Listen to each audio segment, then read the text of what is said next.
1184 সালে আজকের দিনে ইরাথোস্থেনিস হিসাব অনুসারে ট্রোজান যুদ্ধে ট্রয় নগরীকে জ্বালিয়ে দেওয়া হয়। 1429 সালে আজকের দিনে ইয়ারগু যুদ্ধের মাধ্যমে 100 বছরের যুদ্ধ শুরু হয়। 1488 সালে আজকের দিনে চতুর্থ জেমস স্কটল্যান্ডের রাজা নিযুক্ত হয়। 1509 সালে আজকের দিনে ক্যাথরিনকে ইংল্যান্ডের রাজা অষ্টম হেনরির বিয়ে করেন। 1727 সালে আজকের দিনে দ্বিতীয় জর্জ ইংল্যান্ডের রাজা হিসাবে অভিষিক্ত হন। 1760 সালে আজকের দিনে মহীশূরের নবাব হায়দার আলীর সঙ্গে ব্রিটিশদের যুদ্ধ শুরু হয়।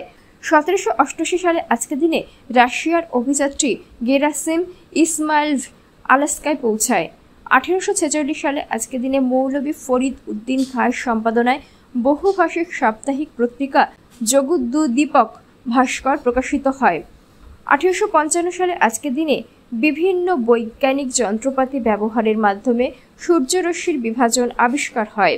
1942 সালে আজকের দিনে সোভিয়েত ইউনিয়ন ও মার্কিন যুক্তরাষ্ট্রের মধ্যে ফ্যাসিবাদ বিরোধী সামরিক চুক্তি স্বাক্ষরিত হয়। 1963 সালে আজকের দিনে রাজা পলের ব্রিটেনের রাষ্ট্রীয় সফরের প্রতিবাদে গ্রিসের প্রধানমন্ত্রী কনস্ট্যান্টিন করমনসিসের পদত্যাগ। 1981 সালে আজকের দিনে ইরানের ভূমিকম্পে 1,500 লোক নিহত হয়। 1991 সালে আজকের দিনে নোবেল শান্তি পুরস্কার ভূষিত মাদার তেরেসা বাগদাদ সফরে যান। 2017 সালে আজকের দিনে চট্টগ্রাম সহ রাঙামাটি ও বান্দরবানে 2 দিনের টানা বর্ষণে পাহাড়ে ধসের ঘটনায় কমপক্ষে 125 জন নিহত হয়েছিলেন।